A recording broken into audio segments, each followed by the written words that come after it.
നാട്ടുകൾ വിഷന്റെ news at 7 വാർത്തകളിലേക്ക് ഏവർക്കും സ്വാഗതം. പ്രാദേശിക വാർത്തകൾ ചുരുക്കത്തിൽ. കൂടുതൽ വാർത്തകൾക്കായി നാട്ടുകൾ വിഷൻ ചാനൽ സബ്സ്ക്രൈബ് ചെയ്യൂ.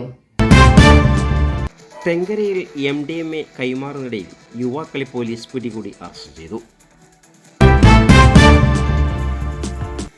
തെങ്കര പുഞ്ചക്കോട് വില്ലേജ് ഓഫീസ് പരിസരത്ത് നിന്ന് മണ്ണാർക്കാട് പോലീസ് 1.83 ഗ്രാം MDMAയുമായി രണ്ടുപേരെ പിടികൂടി.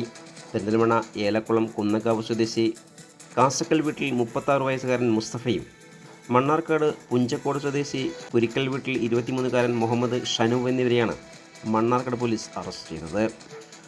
പെരിന്തൽമണ്ണ സ്വദേശിയായ മുസ്തഫ ബൈക്കിലെത്തി പുഞ്ചക്കോട് മണ്ണാർക്കാട് സ്വദേശിയായ ഷനൂബിന് നിരോധിത മയക്കുമരുന്നായ MDMA കൈമാറുന്നതിനിടയിലാണ് പിടികൂടിയത്. ഇവർ ഉപയോഗിച്ചിരുന്ന മോട്ടോർ സൈക്കിളും പോലീസ് പിടിച്ചെടുത്തു. ഓപ്പറേഷൻ ഡി ഹാൻഡിൻ്റെ ഭാഗമായിട്ടാണ് ഇത്തരമൊരു പരിശോധന നടത്തിയത്.